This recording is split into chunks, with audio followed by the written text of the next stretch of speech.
Today we're showing you a 2018 John Deere 5075E tractor. It's a four-wheel drive open operator station tractor with the loader prep package already on it. It does come with the loader frames and the loader joystick, so adding a loader to this tractor is obviously very easily done. Tractor has 73 horsepower. It is a 3-cylinder John Deere diesel engine with a turbo. Has approximately 200 hours on the unit. Very nice tractor. Tires are obviously excellent. Comes with a balance of the factory warranty.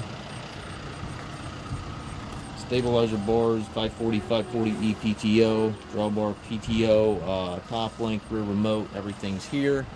It's got the rear work light on it. And as you can see, it looks practically new.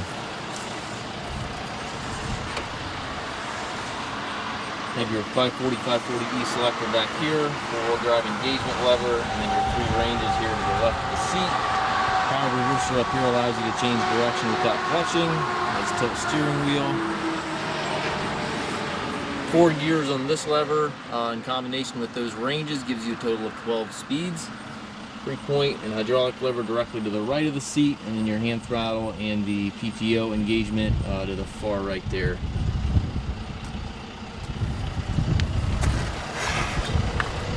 Looks like the warranty runs into February of 2024, and again, just under 200 hours on it. Very, very sharp tractor. We do take trades. We also offer low rate financing for qualified customers. We also can arrange shipping anywhere here within the US. If you have any questions regarding this tractor or any of our other used machines, please contact us at masttractor.com.